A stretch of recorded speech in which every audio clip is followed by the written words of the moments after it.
નમસ્કાર દર્શક મિત્રો, હું છું એડવોકેટ સોનલ બારિયા।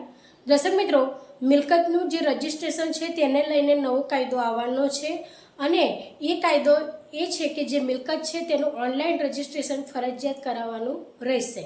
તો જ્યારે ઓનલાઈન રજિસ્ટ્રેશન કરાવવાનું થશે દર્શક મિત્રો, જ્યારે તમારી જે પણ મિલકત છે તેની અંદર તમારું જે પ્રકારે નામ છે તે જ પ્રકારના તમારા બધા જ ડોક્યુમેન્ટ હોવા જોઈએ।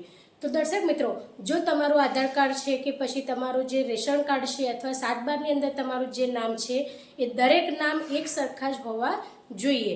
જો તમારું આધાર કાર્ડની જે નામ છે તે પ્રમાણે દસ્તાવેજમાં નહીં હોય તો તમારો આ જે નવો કાયદો લાગુ થશે તેવા સંજોગોમાં તમારું જે ઓનલાઈન તમારું રજિસ્ટ્રેશન કરાવવાનું થશે મિલકતનું, ત્યારે ખૂબ જ તકલીફ ઊભી થઈ શકે છે।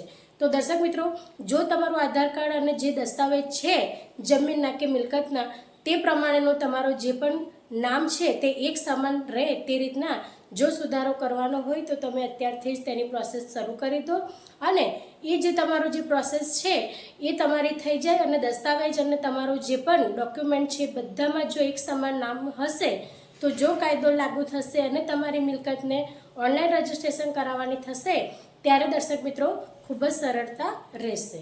તો દર્શક મિત્રો, આજના માટે આટલું જ। જય હિન્દ, જય ભારત।